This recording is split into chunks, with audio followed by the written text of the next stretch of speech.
Assalamualaikum warahmatullahi wabarakatuh. Perkenalkan, saya Mardianto, NIM 411119110115, mahasiswa Mercu Buana, Fakultas Teknik, jurusan Teknik Sipil. Di sini saya akan menyampaikan mengenai aspek hukum dalam pembangunan.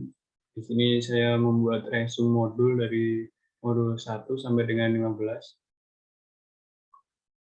Yang pertama, bab 1 yaitu Project Procurement Management, di mana setiap proyek pasti tidak terlepas dari kebutuhan akan barang, jasa, dan menyelesaikan suatu proyek. Sekecil apapun ada saja barang yang harus diperoleh dari pihak ketiga, contohnya persewaan alat, perangkat komputer, dan sebagainya. Sistem hukum di berbagai negara pada umumnya dibagi menjadi dua kategori, common law and civil law. Sekitar 60% dari negara-negara di dunia menggunakan sistem civil law, dan 35% menggunakan common law, dan sisanya menggunakan campuran antara civil law, common law, dan agama. Contoh, Indonesia menganut sistem hukum civil law dan Amerika menganut sistem hukum common law. Common law adalah sistem hukum yang berawal dari Inggris pada abad pertengahan dan berdasarkan pada kasus hukum dan pengalaman, dan tidak mengacu pada hukum tertulis. Sementara civil law merupakan sistem yang dimulai dari daratan Eropa pada awal abad pertengahan dan berlandaskan hukum tertulis seperti undang-undang nasional dan penyesuaian dari hukum lain seperti hukum Romawi kuno. Civil law adalah hukum tertulis. Negara dengan sistem hukum civil law memiliki peraturan hukum lengkap, berkesinambungan, dan terus diperbarui untuk segala hal yang mungkin diajukan pengadilan. Kemudian prinsip dasar kontrak. Untuk Indonesia, pengertian perjanjian atau kontrak diatur dalam pasal 1313 KUH Perdata. Pasal 1313 KUH Perdata berbunyi, perjanjian adalah suatu perbuatan dengan mana satu pihak atau lebih mengikat dirinya terhadap satu pihak atau lebih. Berdasarkan cara pembayaran menurut Perpres nomor 54 tahun 2010, ada lump sum kontrak, di mana kontrak pengadaan barang jasa atas penyelesaian seluruh pekerjaan dalam batas waktu tertentu sebagaimana ditetapkan dalam kontrak. Yang kedua, ada harga satuan atau unit price contract. Kontrak harga satuan merupakan kontrak pengadaan barang atau jasa atas penyelesaian seluruh pekerjaan dalam batas waktu yang ditetapkan. Yang ketiga adalah kontrak gabungan lump sum dan harga satuan. Kontrak yang merupakan gabungan lump sum dan harga satuan dalam satu pekerjaan yang diperjanjikan. Yang keempat, kontrak presentase, kontrak yang menyepakati bahwa pihak memiliki proyek akan membayar pihak kontraktor sesuai dengan pengeluarannya atas proyek yang sudah selesai. Yang kelima, kontrak terima jadi atau turnkey, merupakan kontrak pengadaan barang atau pekerjaan konstruksi atau jasa lainnya atas penyelesaian seluruh pekerjaan dalam batas waktu tertentu. Peran manajemen proyek. Bagian-bagian yang pada umumnya terlibat dalam setiap langkah dasar pada proses pengadaan antara lain manajemen proyek, pengadaan, engineering, perizinan, pelaksanaan, kualitas, akuntansi, biaya konstruksi, pengujian, fabrikasi, pemasaran, hukum, manajemen risiko, keuangan, serta penjadwalan. Yang kedua adalah mengenai kontrak kerja konstruksi. Dalam suatu proyek kerja konstruksi yang baik, selalu ada kontrak kerja konstruksi, seperti diatur juga dalam perundangan Indonesia, yaitu dalam Undang-Undang Jasa Konstruksi Nomor 2 Tahun 2017, paragraf 3, kontrak kerja konstruksi pasal 46 dan pasal 47. Di dunia banyak sekali jenis kontrak yang dapat digunakan, seperti misalnya JCT, NEC, ICC, FIDIC, AS 4000, SIA, PSS, GOC, masing-masing dengan kelebihan dan kurangnya. Indonesia pada dekade terakhir ini banyak menggunakan FIDIC Condition of Contract sebagai kontrak kerja dalam proyek-proyek konstruksi berskala besar. Hukum Indonesia menurut Undang-Undang Republik Indonesia Nomor 12 Tahun 2011 tentang pembentukan peraturan perundang-undangan memiliki hierarki sebagai berikut. Pasal 7, 1. Jenis dan hierarki peraturan perundang-undangan terdiri atas A. Undang-Undang Dasar Negara Republik Indonesia tahun 1945, B. Ketetapan Majelis Permusyawaratan Rakyat, C. Undang-undang atau peraturan pemerintah pengganti undang-undang. D. Peraturan pemerintah. E. Peraturan presiden. F. Peraturan daerah provinsi. Dan G. Peraturan daerah kabupaten atau kota. Kekuatan hukum peraturan perundang-undangan sesuai dengan hierarki sebagaimana dimaksud pada ayat 1. Jadi setiap proyek konstruksi yang dalam kontraknya menyatakan tunduk pada hukum negara, maka harus tunduk pada hukum sesuai dengan yang tercantum Undang-Undang Republik Indonesia Nomor 12 Tahun 2011 tersebut di atas. Kemudian bab 3 mengenai administrasi kontrak konstruksi penggunaan jasa. A. UU JK Nomor 2 pengguna jasa adalah orang, perseorangan, atau badan sebagai pemberi pekerjaan yang menggunakan layanan jasa konstruksi dan adalah pihak yang tercantum dalam kontrak kerja konstruksi. B. Vidikredbook. Pengguna jasa berarti orang yang disebutkan sebagai pengguna jasa di dalam data kontrak dan pengganti sah dalam jabatan dari orang tersebut. C. Hak pengguna jasa. Memperoleh hasil jasa konstruksi. D. Kewajiban pengguna jasa memenuhi ketentuan yang diperjanjikan. Pengguna jasa adalah pihak yang memilih dan menetapkan penyedia jasa dalam mengikatkan hubungan kerja jasa konstruksi. Pemilihan penyedia jasa yang menggunakan sumber pembiayaan dari keuangan negara dilakukan dengan cara 1. Tender atau seleksi, 2. Pengadaan secara elektronik, 3. Penunjukan langsung, 4. Pengadaan langsung, sesuai dengan ketentuan peraturan undang-undangan. Dalam pemilihan penyedia jasa, pengguna jasa bertanggung jawab sebagai berikut. Penyiapan term of reference atau dibantu konsultan, penyiapan tender dokumen termasuk information to tender atau pencatatan setiap kegiatan, pencatatan kondisi cuaca, pencatatan kejadian alam lain yang dapat mempengaruhi pelaksanaan pembangunan. Kemudian pengaturan hubungan kerja antara pengguna jasa dan penyedia jasa harus dituangkan dalam kontrak kerja konstruksi. Pengguna jasa wajib memenuhi yang pertama standar keamanan, keselamatan, kesehatan, dan keberlanjutan. F. Yaitu proses pengguna jasa berkewajiban memberikan pengesahan atau persetujuan atas dalam proses desain A. Hasil pengajian perencanaan dan atau perancangan, rencana teknis proses pembangunan, pemeliharaan, pembongkaran, dan atau pembangunan kembali. Dalam proses pengerjaan, penyedia jasa harus bertanggung jawab sebagai berikut: menyediakan lahan untuk tempat pelaksanaan pekerjaan, menyediakan fasilitas dan sarana prasarana yang dibutuhkan oleh penyedia jasa untuk kelancaran pekerjaan, meminta laporan harian, mingguan, bulanan yang memuat volume pekerjaan, progres pekerjaan, biaya proyek termasuk amandemennya secara periodik, membuat risalah rapat atau minutes of meeting sejak awal negosiasi kontrak, rapat mingguan, rapat bulanan, rapat khusus, dan lain sebagainya. Apabila terdapat hal yang tidak sesuai dengan kontrak, maka pengguna jasa dapat mengambil alih pekerjaan sesuai dengan kesepakatan dalam kontrak kerja konstruksi. Dalam proses penyelesaian, berkewajiban memberikan pengesahan atau persetujuan atas hasil layanan jasa konstruksi, berkewajiban melaksanakan pembayaran atas penyerahan hasil pekerjaan,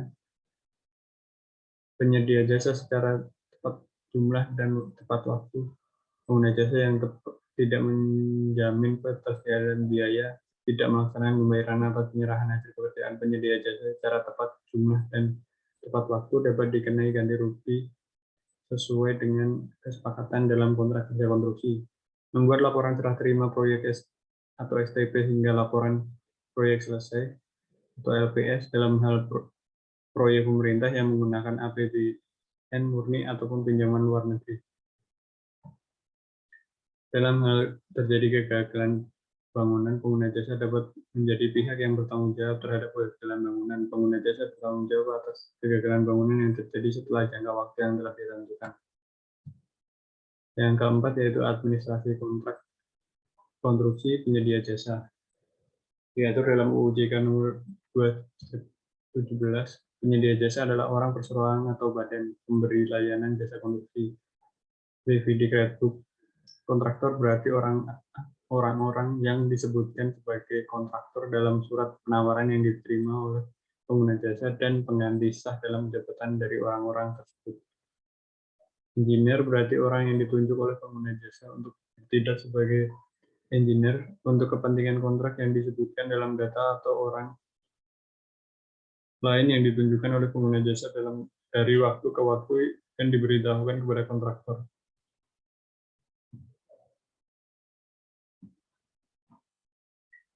Subkontraktor berarti semua orang yang disebutkan di dalam kontrak sebagai subkontraktor atau siapa saja yang ditunjuk sebagai subkontraktor untuk suatu bagian dari pekerjaan dan pengganti sah dari jabatan orang-orang tersebut. Hak penyedia jasa adalah untuk memperoleh informasi dan imbalan jasa.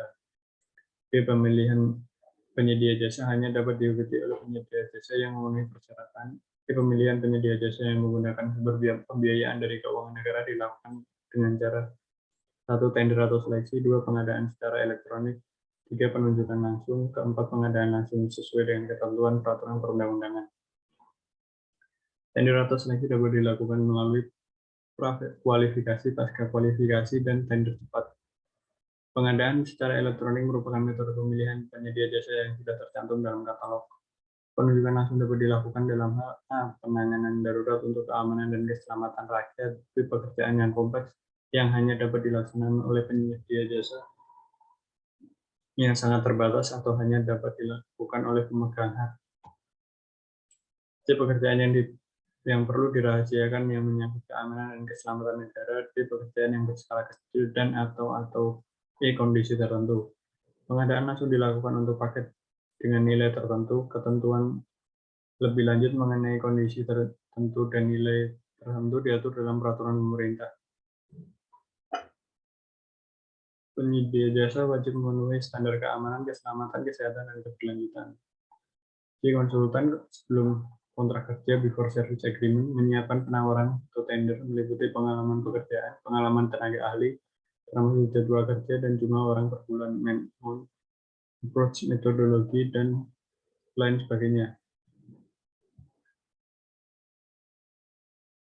Sudah kontrak sebagai desainer, feasibility study, detail desain, dan lain sebagainya, membuat laporan fokus dan laporan akhir hasil studi atau desain. Sebagai konsultan pengawas melaksanakan tugas pengguna jasa kecuali membayar merupakan tugas pengguna jasa yang tidak dapat dilimpahkan. Membimbing dan mengadakan pengawasan secara periodik dalam pelaksanaan pekerjaan. Kemudian melakukan perhitungan prestasi pekerjaan, mengkoordinasi dan mengendalikan kegiatan konstruksi serta aliran informasi antar berbagai bidang agar pelaksanaan pekerjaan berjalan lancar, menghindari kesalahan yang mungkin terjadi sedini mungkin, serta menghindari pembangkakan biaya. Kontraktor sebelum kontraktor kerja menyiapkan penawaran, meliputi metode pelaksanaan, anggaran biaya, dan kelengkapan dokumen penawaran, termasuk pajak, asuransi, dan lain sebagainya. Sudah kontrak kerja melaksanakan pekerjaan sesuai dengan gambar rencana peraturan syarat-syarat risalah penjelasan pekerjaan sesuai dengan kontrak, membuat gambar-gambar pelaksanaan yang disahkan oleh konsultan, membuat laporan hasil pekerjaan berupa laporan harian, mingguan, dan bulanan, pencatatan setiap kegiatan, menyelidiki alat keselamatan kerja, menyerahkan seluruh atau sebagian pekerjaan yang telah selesai. Dalam hal terjadi kegagalan bangunan, penyedia jasa dapat menjadi pihak yang bertanggung jawab terhadap kegagalan bangunan. Yang kelima, administrasi kontrak konstruksi, jenis-jenis kontrak. FIDIC adalah Federation International des Engineers Councils atau International Federation of Consulting Engineers atau Federasi Konsultan Engineer Internasional. Anggotanya adalah asosiasi-asosiasi konsultan engineer. Didirikan pada tahun 1913, FIDIC bertanggung jawab untuk mempromosikan dan menerapkan sasaran strategis industri rekayasa konsultasi dan untuk menyebarluaskan informasi dan sumber daya bagi anggotanya. Sekarang ini keanggotaan FIDIC mencapai 104 negara di dunia. FIDIC dalam rangka mencapai tujuan penerbitan bentuk kontrak standar internasional untuk pekerjaan dan untuk klien, konsultan, subkonsultan, kerjasama, dan perwakilan, dan juga memuat materi terkait seperti formulir prakualifikasi standar. FIDIC juga memberikan pelatihan panduan perangkatnya di bidang sistem manajemen. FIDIC menyelenggarakan konferensi infrastruktur internasional, FIDIC tahunan, dan program ekstensif, seminar, lokakarya, pengembangan kapasitas, dan kursus pelatihan. Tujuan FIDIK adalah menjadi otoritas internasional secara aktif mempromosikan standar etika dan integrasi yang tinggi, mempertahankan dan meningkatkan representasi FIDIK, meningkatkan citra rekayasa konsultasi, mempromosikan dan membantu pengembangan industri rekayasa konsultasi layak di dunia.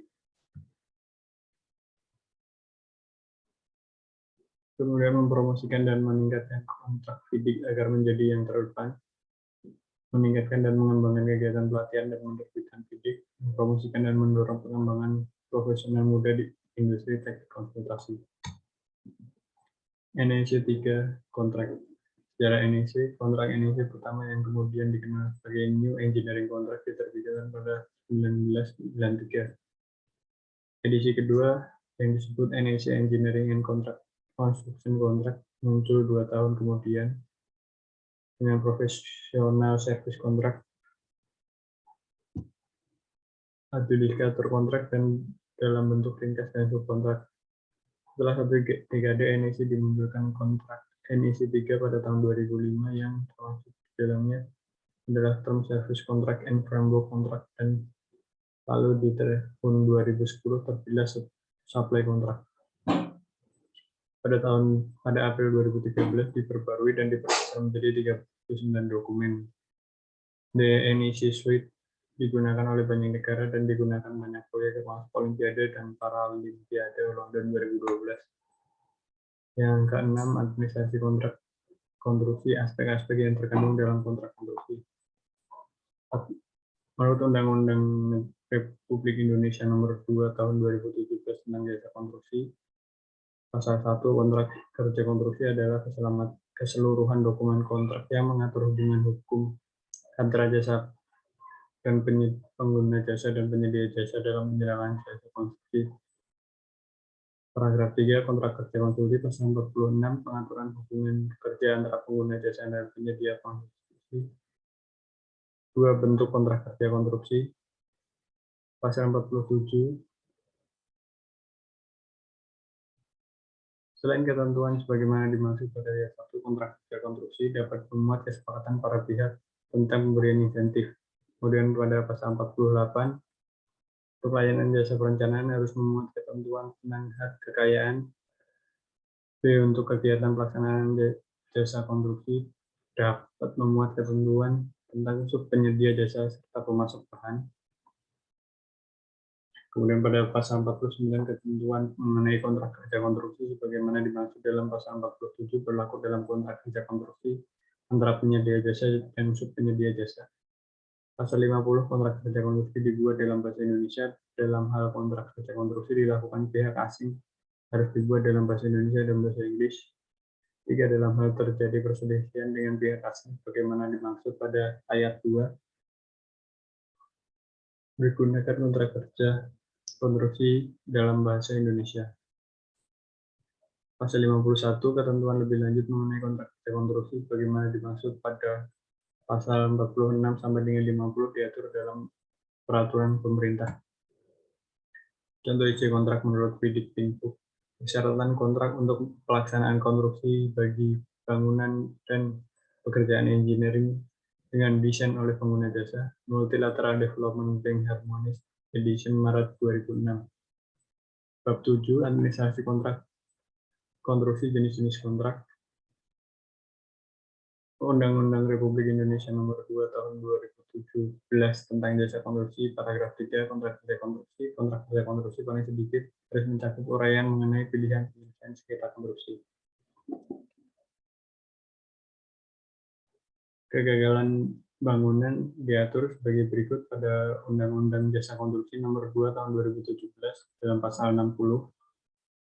Kemudian pihak yang bertanggung jawab diatur dalam pasal 63, jangka waktu dan pertanggungjawaban kegagalan bangunan diatur dalam pasal 65. Pasal 66, pasal 67, serta Undang-Undang Jasa Konstruksi Nomor 2 Tahun 2017 bab 11 tentang penyelesaian sengketa, yaitu dalam pasal 88. Kemudian bab 8 administrasi konstruksi mengenai klaim konstruksi.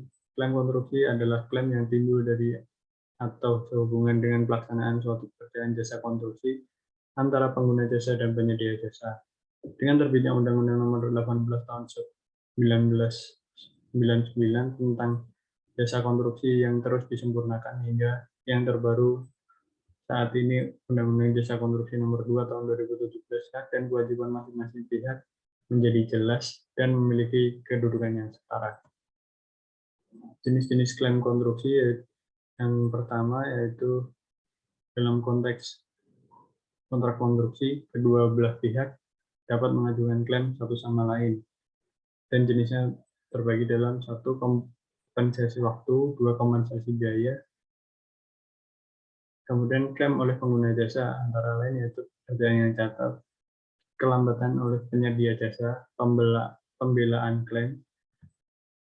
Sementara klaim oleh penyedia jasa yaitu antara lain adanya keterlambatan atau cacat informasi dari pengguna jasa, adanya kelambatan atau kecacatan dari bahan-bahan atau peralatan yang diserahkan pengguna jasa, ketiga perubahan permintaan gambar atau spesifikasi,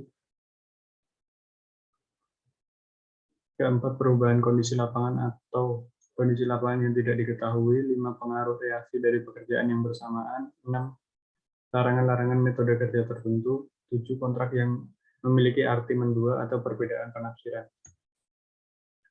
Unsur-unsur klaim konstruksi, beberapa penyebab perubahan biaya yang paling biasa terjadi adalah waktu dimulainya pekerjaan disebabkan ketersediaan lahan, perubahan upah tenaga, perubahan material dan peralatan, perubahan metode kerja, penambahan pengawasan administrasi dan overhead, penambahan waktu pelaksanaan perbaikan atau pengerjaan ulang suatu pekerjaan, inefisiensi, cuaca, hambatan eksternal, mobilisasi, demobilisasi, dan remobilisasi, perubahan peraturan, perubahan nilai tukar mata uang. Yang kesembilan yaitu mengenai proses penanganan klaim. Bentuk pengajuan klaim, klaim menurut KBBI tuntutan pengakuan atas suatu fakta bahwa seorang berhak memiliki atau mempunyai atas sesuatu. Dua, pernyataan tentang suatu fakta atau kebenaran sesuatu. Mengklaim artinya meminta atau menuntut pengakuan atas suatu fakta bahwa seseorang, suatu organisasi, perkumpulan, negara, dan sebagainya berhak memiliki atau mempunyai hak atas sesuatu. Dua, menyatakan suatu fakta atau kebenaran sesuatu. Mengklaim orang yang mengklaim, pengklaiman proses, cara perbuatan mengklaim. Struktur klaim sendiri pada umumnya mengikuti struktur sebagai berikut. Satu, pemahaman mengenai ketentuan dan syarat-syarat kontrak. Kedua, pemahaman mengenai kejadian klaim atau kejadian penyebab klaim. Ketiga, akibat dari kejadian. Keempat adalah analisa biaya. Berikutnya bab 10 mengenai prosedur klaim. Prosedur klaim dalam Neil Stokes dalam bukunya Construction Law in Contracts Language, penyedia jasa harus menyiapkan klaimnya secara tertulis untuk kompensasi tambahan bagi perubahan yang harganya tidak ditetapkan dalam rincian yang mencukupi untuk mengajukan secara jelas fakta-fakta yang diperlukan untuk menunjukkan biaya dan posisinya di mana dia berhak mendapatkan kenaikan harga kontrak karena perubahan pekerjaan. Klaim tersebut haruslah ditata atau diatur secara logis dan berisi fakta penyataan klaim dalam sebanyak mungkin rincian yang diperlukan untuk menyajikan pandangan.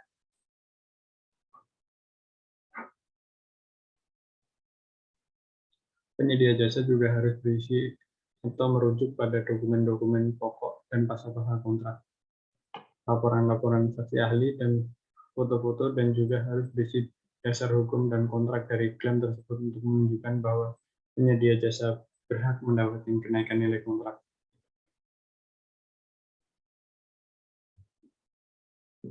Penyedia jasa dapat melindungi dirinya mengenai hal ini dengan mengirim satu surat pengaduan pengguna jasa berisi 2 pernyataan penyedia jasa telah diperintahkan untuk melaksanakan pekerjaan tambah. 2 pekerjaan tambah tersebut akan memperlambat penyelesaian pekerjaan. Klaim menurut FIDIC Redbook. Dalam FIDIC Redbook, klaim diatur sebagai berikut. Klaim oleh pengguna jasa apabila pengguna jasa menganggap dirinya berhak atas oleh pembayaran apapun berdasarkan klausul mana saja dari persyaratan ini atau sehubungan dengan kontrak.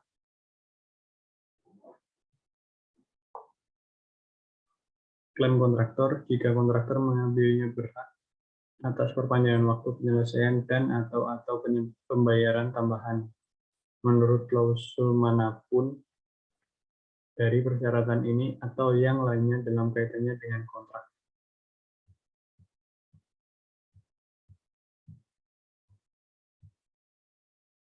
Kemudian bab 11, jasa administrasi kontrak konstruksi, tata cara penyelesaian sengketa konstruksi. Menurut Undang-Undang Jasa Konstruksi Nomor 2 Tahun 2017, pada pasal 88, sengketa yang terjadi dalam kontrak kerja konstruksi disesuaikan dengan prinsip dasar musyawarah untuk mencapai mufakat. Kemudian pada poin ayat kedua, dalam musyawarah, para pihak sebagaimana dimaksud pada ayat 1 tidak dapat mencapai suatu kemufakatan, maka para pihak menempuh tahapan upaya penyelesaian sengketa yang tercantum dalam kontrak kerja konstruksi. Ayat 3, dalam hal upaya penyelesaian sengketa tidak tercantum dalam kontrak kerja konstruksi, sebagaimana dimaksud pada ayat 2, para pihak yang bersengketa membuat suatu persetujuan tertulis mengenai tata cara penyelesaian sengketa yang akan dipilih.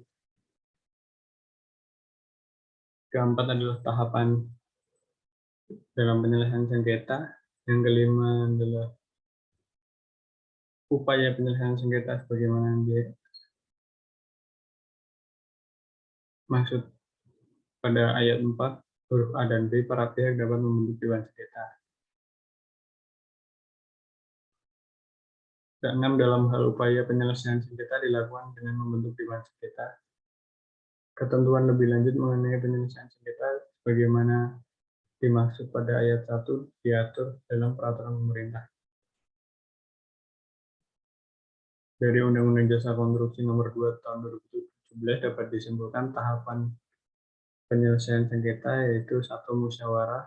Kedua, apabila musyawarah tidak tercapai, maka penyelesaian berdasarkan yang tertulis dalam kontrak. Ketiga, apabila penyelesaian sengketa tidak tercantum, maka penyelesaian sengketa menggunakan tahapan A. Mediasi, B. Konsiliasi, C. Arbitrase, D. Dewan sengketa.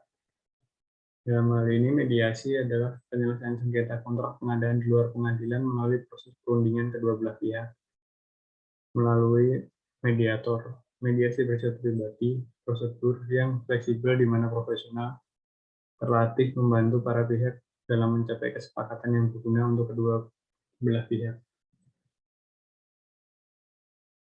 Mediasi lebih fleksibel, efektif biaya, pribadi, dan efisien.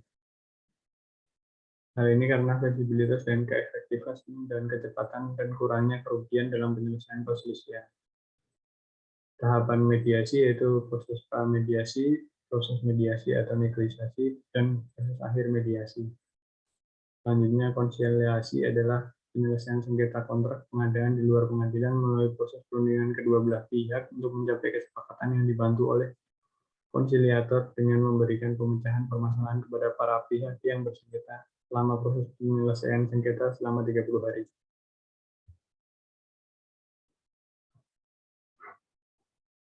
Arbitrase adalah penyelesaian sengketa kontrak pengadaan di luar pengadilan yang dilakukan dengan arbiter atau majelis arbiter.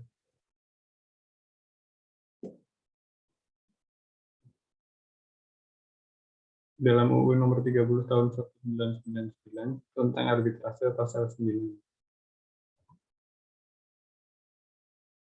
Kemudian Dewan Sengketa disebutkan pula dalam Undang-Undang Jasa Konstruksi Nomor 2 Tahun 2017 ayat 5 selain upaya penyelesaian sengketa sebagaimana dimaksud pada ayat 4 huruf A dan B, para pihak dapat membentuk Dewan Sengketa. Dalam Fidikrepbuk Dewan Sengketa diterangkan sebagai berikut: sengketa harus dirujuk pada suatu Dewan Sengketa untuk sengketa mendapatkan keputusan sesuai dengan subklausul 20.4. Dewan Sengketa harus terdiri dari sebagaimana dinyatakan dalam data kontrak, 1 atau 3 orang yang memiliki kualifikasi yang sesuai. Jika para pihak belum secara bersama-sama menunjuk Dewan Sengketa 21 hari sebelum tanggal yang dinyatakan dalam data kontrak, dan Dewan Sengketa akan terdiri dari 3 orang, Setiap pihak harus menominasikan satu anggota untuk disetujui pihak lain. Kedua anggota pertama harus merekomendasikan dan para pihak harus menyepakati anggota ketiga yang akan bertindak sebagai ketua.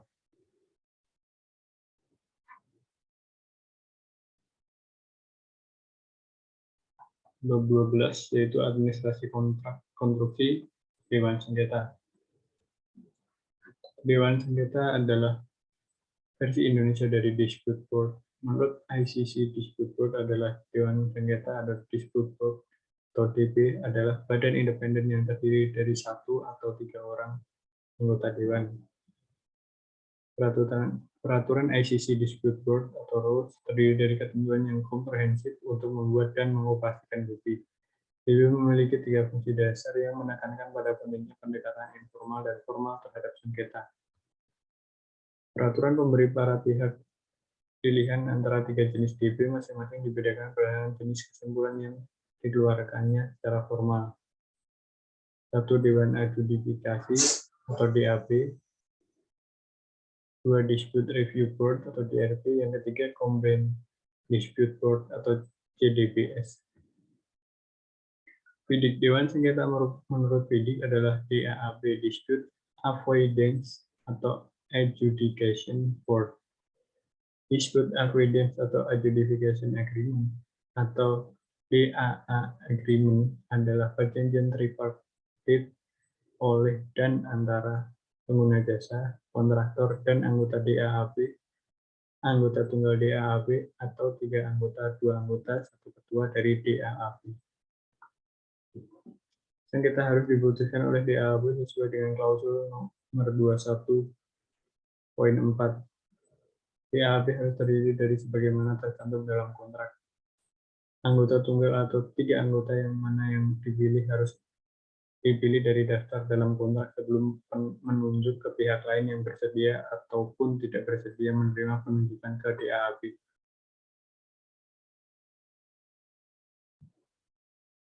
Jika DAAB terdiri dari 3 anggota, masing-masing pihak pengguna jasa dan penyedia jasa harus memilih 1 anggota yang disetujui oleh pihak lainnya. DAAB ditetapkan pada tanggal ketika para pihak dan anggota tunggal atau 3 anggota DAAB telah menandatangani perjanjian DAAB. Syarat-syarat upah bagi anggota tunggal ataupun masing-masing dari 3 anggota termasuk remunerasi dari setiap ahli dibutuhkan oleh DAAB. Apabila para pihak setuju, maka para pihak dapat menunjukkan orang lain yang memiliki kualifikasi sesuai untuk menggantikan 1 atau lebih anggota DAAB. Anggota DAAB pengganti akan ditunjuk jika salah satu anggota menolak untuk menjadi anggota DAAB. Yang ke-13 yaitu administrasi kontrak konstruksi proses penanganan klaim. Menurut peraturan MA nomor 1 tahun 2016, setiap hakim yang diatur para pihak dan kuasa hukum wajib mengikuti prosedur penyelesaian sengketa melalui mediasi. Hakim memeriksa perkara pada pertimbangan putusan wajib menyebutkan bahwa perkara diupayakan perdamaian melalui mediasi dengan menyebutkan nama mediator. Hakim memeriksa perkara yang tidak memerintahkan para pihak untuk menempuh mediasi. Para pihak tidak melakukan mediasi telah melanggar ketentuan peraturan perundang-undangan yang mengatur mengenai mediasi di pengadilan.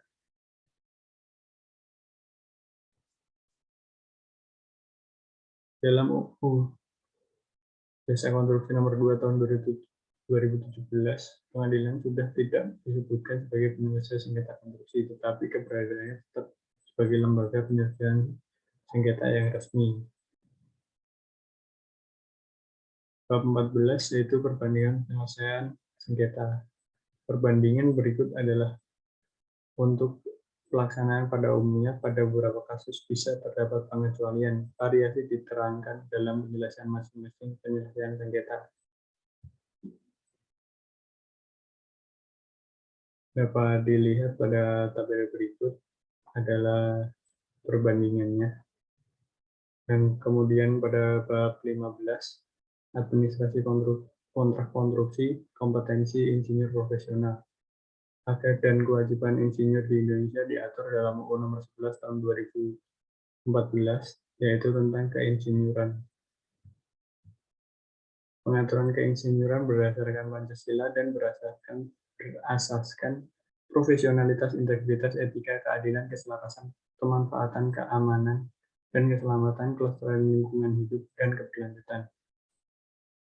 Pasal 24, insinyur dan insinyur asing berhak melakukan kegiatan keinsinyuran sesuai dengan standar keinsinyuran, memperoleh jaminan perlindungan hukum selama pelaksanaan tugasnya, sesuai dengan kode etik insinyur dan standar keinsinyuran, memperoleh informasi, data, dan dokumen lain yang lengkap dan benar dari pengguna keinsinyuran sesuai kebutuhan dan ketentuan perundang-undangan, menerima imbalan hasil kerja sesuai dengan perizinan, mendapatkan pembinaan dan pemeliharaan kompetensi profesi keinsinyuran. Pasal 25, pengguna keinsinyuran dalam menerima hasil kerja insinyur. Pasal 27, pengguna keinsinyuran tentang kewajiban pengguna keinsinyuran. Pasal 28 adalah pemanfaatan keinsinyuran. Kemudian kode etik mengutamakan keluhuran budi, menggunakan pengetahuan dan kemampuannya untuk kepentingan kesejahteraan umat manusia, bekerja secara sungguh-sungguh untuk kepentingan masyarakat sesuai dengan tugas dan tanggung jawabnya. Yang terakhir adalah meningkatkan kompetensi dan martabat berdasarkan keahlian profesional keinsinyuran. Terima kasih. Itu yang dapat saya sampaikan. Resume dari aspek-aspek dari mata kuliah ini. Terima kasih. Apabila ada kesalahan, saya mohon maaf. Wabillahi taufiq wal hidayah. Assalamualaikum warahmatullahi wabarakatuh.